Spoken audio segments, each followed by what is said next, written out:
Welcome to the Radio Revenue Podcast. Glad to be here for this one. Yeah. So imagine waking up tomorrow, right? And you find out that the entire $2 trillion global travel industry has been completely hijacked. Hijacked by the AI that's just, sitting quietly on your phone. Exactly. I mean, you don't open Expedia anymore. You don't, Google for flights. You just whisper into your device, book me a weekend in Tokyo. And literally, while you brush your teeth, it just scours the internet. It negotiates the rate, picks your weirdly specific window seat, Right. Yeah. and then just pays with your card on file. Yeah, and if you run a traditional travel website, that scenario isn't just like an interesting tech concept. It is absolutely terrifying. Oh, it's an existential threat. I mean, it threatens the entire business model. And it forces these companies that have been around for, decades, to fundamentally dismantle how they operate. Which brings us to our deep dive today. We are opening up Expedia Group's 2025 Form 10-K. The big annual financial report. Yeah, exactly.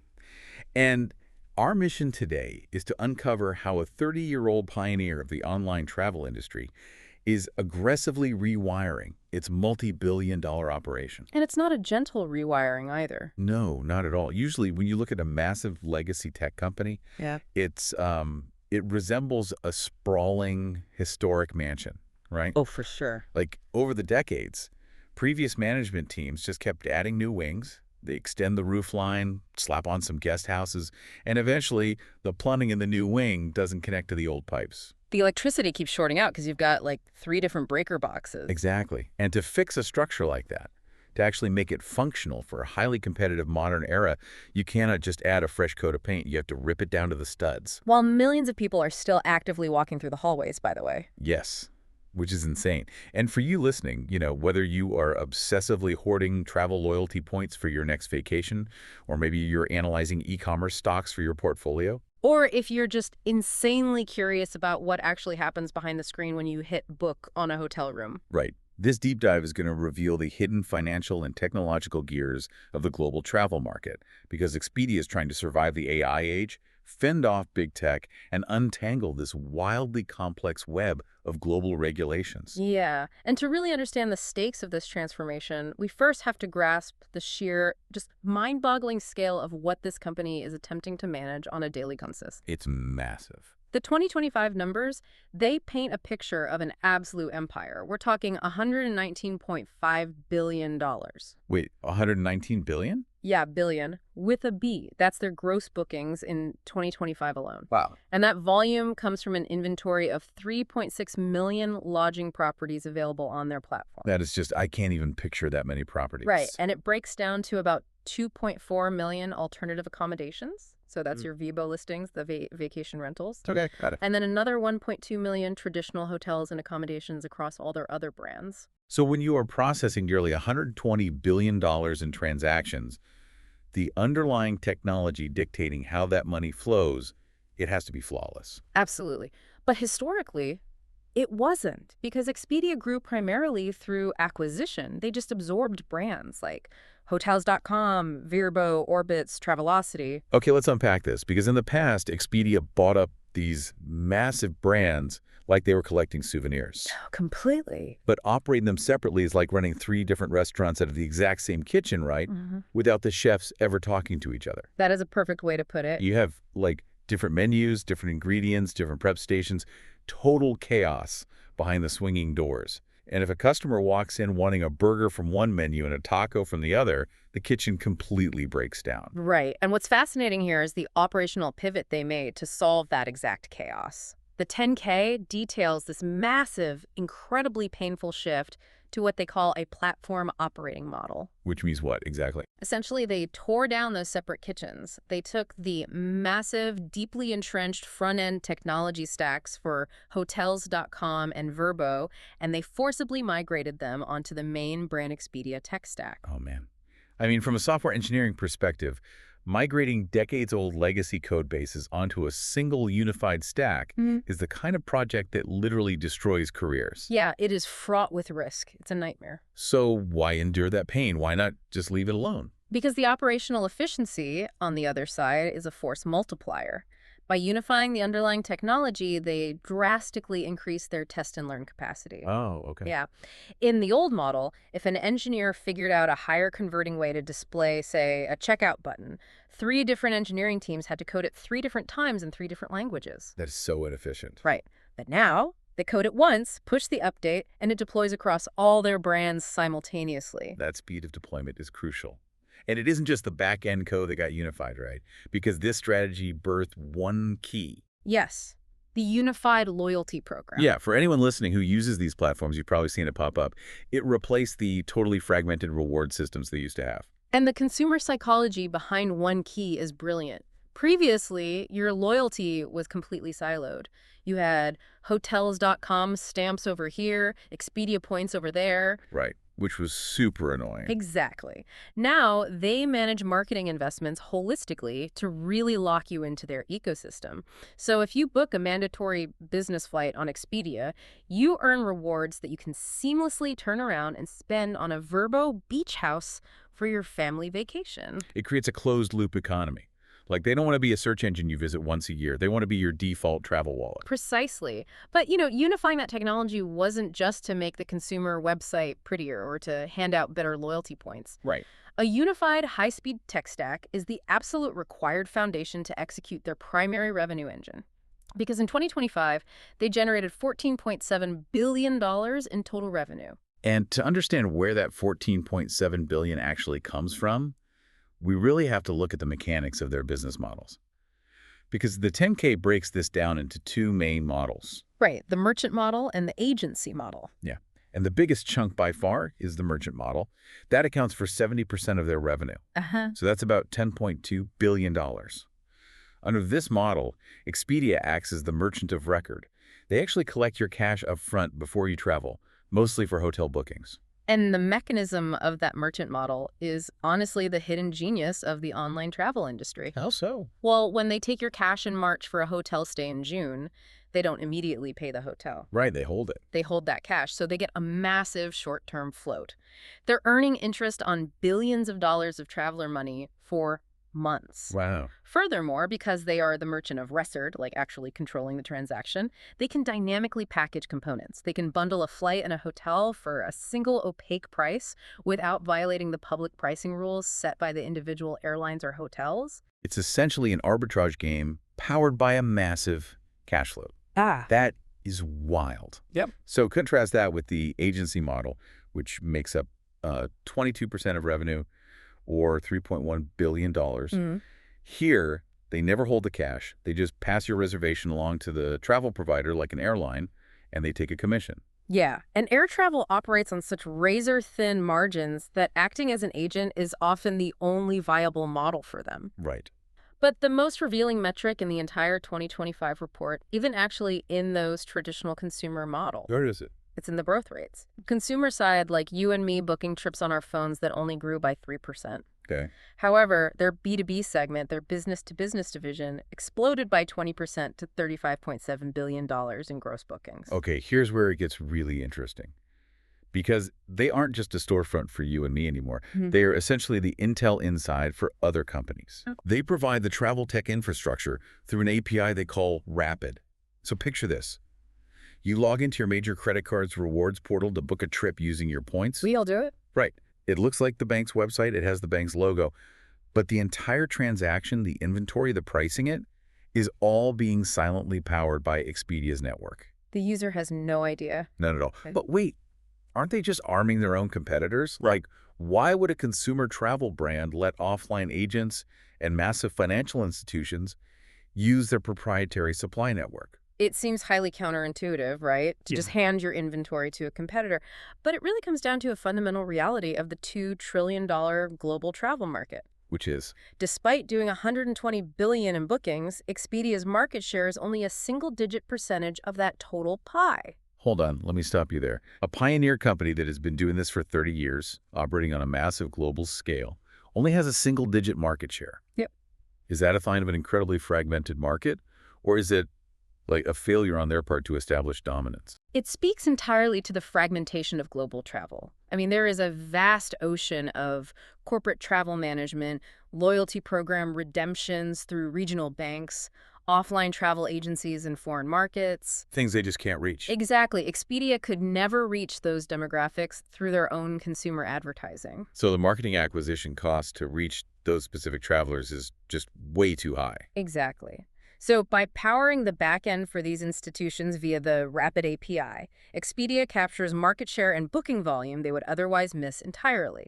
They process the transaction, they take their cut, and they justify the massive fixed cost of maintaining relationships with 3.6 million properties. That makes a lot of sense. It is an incredible B2B armor. And honestly, reading through the risk factors in this 10K, they're going to need every inch of that B2B armor because the consumer front lines are becoming incredibly hostile.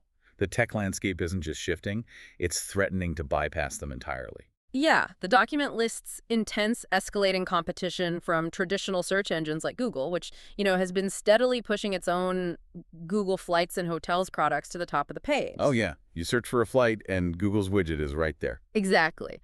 But the specific acute warning in the 2025 filing centers entirely around generative AI and what they call the agentic revolution. Now, we hear AI thrown around in every corporate report these days, but the word agentic is the real differentiator here, right? It is the whole ball game. We aren't talking about a chatbot that writes a cute itinerary for a trip to Rome that you then have to go manually book yourself. We are talking about AI digital assistants endowed with agency, the ability to execute complex, multi-step tasks across the web on your behalf. That is the critical distinction. An agentic AI can interface directly with airline and hotel databases, negotiate the booking, and finalize the payment without the user ever leaving the AI's proprietary app. So what does this all mean? Like, if my AI agent can just scour the web, find the boutique hotel, book the flight, and handle the payment while I'm not even looking at a screen, doesn't a traditional search and click travel site become completely obsolete? Yep. It feels like being a travel agent in 1999 when the internet just arrived. The fundamental value proposition of aggregating choices on a screen just vanishes. This raises an important question, and it is the exact disintermediation risk that management is terrified of.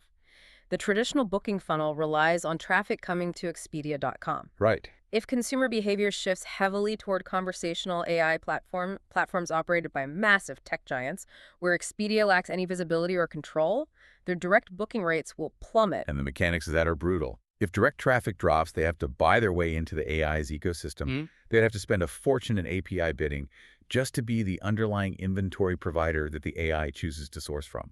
Their marketing costs would skyrocket, completely crushing their margins. It is a technological arms race for survival at this point. Expedia has to integrate advanced AI into their own platform faster and more seamlessly than niche tech startups, while simultaneously defending their raw traffic from Google. And the threats aren't just futuristic AI agents stealing market share either. The 10K reveals that the AI revolution has a dark, immediate side. The fraud. Yeah. High-speed, generative technology combined with Expedia's massive global footprint makes them a giant neon target for modern-day fraudsters. The document explicitly links the rise of agentic capabilities to a projected spike in fraud. Because AI can operate so quickly and mimic human behavior at such a massive scale, platforms that lack ironclad consent controls are incredibly vulnerable. Vulnerable to what exactly? Mass account takeovers and fraudulent credit card chargebacks. Let's talk about the mechanics of a chargeback, because it isn't just a lost sale. When a stolen credit card is used to book a non-refundable hotel room, and the real owner spots it and issues a chargeback, the payment card networks penalize the platform. They absolutely hammer them. If a company processes $120 billion a year and their fraud ratio ticks up by even a fraction of a percent, they are held financially liable for millions. And worse, they risk losing their ability to process credit cards altogether. That financial liability is immense. But, as challenging as the high-tech fraud is, the regulatory and tax tangles highlighted in the 10K present an even heavier, more concrete burden on their unit economics. Let's look at the actual numbers they're paying out, because it's staggering. Yeah. In late 2024 and through 2025, Expedia paid $71 million, followed by another $33 million just to settle Italian VAT audits. Over $100 million just there. And then the hammer really fell. In December 2025, they paid $156 million to the Italian tax authorities. The context of that $156 million settlement is crucial, by the way. It was to settle claims that Expedia failed to withhold a 21% income tax from their short-term rental partners between 2017 and 2023. It's like playing a multi-million-dollar game of global whack-a-mole.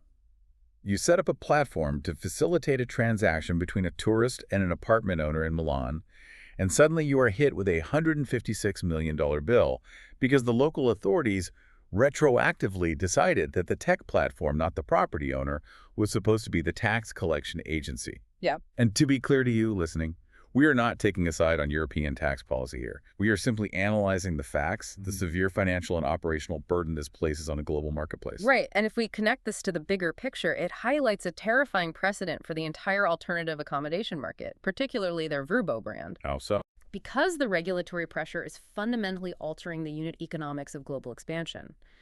Governments worldwide are severely restricting city center rentals, they're requiring complex local licensing, and they're reclassifying tech platforms as tax withholding entities. It's a massive shift in liability. It is no longer a world where you just build a website, connect supply and demand, and take your commission. No, those days are gone. Now, to enter a new country, you have to build a website, verify municipal zoning laws, integrate local fire codes into the database. And build complex software to withhold exact local income taxes across thousands of different jurisdictions. It creates an incredibly high barrier to entry. And, while that regulatory moat might actually protect Expedia from small startups who cannot afford a global army of tax lawyers, it acts as a massive resource drain. The capital they are spending to settle retroactive tax audits and build compliance software is capital they desperately need to be investing in the AI arms race. Which brings us to a really critical inflection point. Yeah. How does a company actually navigate all of this simultaneously? It's a lot. You're tearing down legacy tech stacks, fighting off Google, building B2B infrastructure, fending off AI fraud, and absorbing multi-million-dollar tax settlements. Right. Navigating that requires highly decisive, incredibly long-term leadership. And at Expedia, the 10K shows a corporate governance structure where power is incredibly concentrated. Right. You cannot separate the business strategy from the power structure at the top. Chairman and senior executive Barry Diller owns 100% of the company's Class B common stock. Which is the key detail. Yeah. For you listening, the mechanism of those Class B shares is the kicker here. Class B shares carry 10 votes per share compared to just 1 vote for regular common stock. Huge difference. Because of this dual-class structure, Diller controls approximately 32% of the total voting power of Expedia Group, despite owning only about 4.6% of the outstanding common stock. So imagine that dynamic. One individual holds a third of the steering wheel for a $14 billion revenue company. Does this level of concentrated control make them agile enough to execute these massive pivots? Or does it risk leaving the company highly vulnerable if that one leader exits? It is the ultimate double-edged sword in corporate finance. And it's honestly exactly why tech pioneers in the 90s aggressively utilized dual-class share structures. To keep control. Exactly. On the positive side, having concentrated voting power allows management to make incredibly painful, long-term strategic bets without the constant threat of activist investors. Let's apply that to what we've just discussed today. Like a normal CEO who decided to shut down highly recognizable legacy brands, eat the short-term revenue hits, and risk the entire platform's stability to migrate massive tech stacks, they would likely face a massive shareholder revolt. Oh, without a doubt. Activist investors looking for a quick quarterly payout would try to fire them immediately. But because Diller holds 32% of the voting power, the leadership is insulated. Precisely. They can endure the pain of remodeling the mansion because the landlord essentially cannot be outvoted by the tenants. They can play the long game. Right. However, the negative side of that sword is severe key person risk. Which the 10K explicitly calls out. Yes, it does. The document specifically lists the loss of Barry Diller or their CEO, Ariane Gorin, as a material risk to the business. Wow. When the strategic vision, the historical knowledge, and a massive block of voting power are all tied up in a specific individual, leadership transitions aren't just a corporate reshuffle. Right. They become incredibly precarious, destabilizing moments for the entire global operation. Exactly. It really is a high-wire act with no net. I mean, they have successfully unified their platform.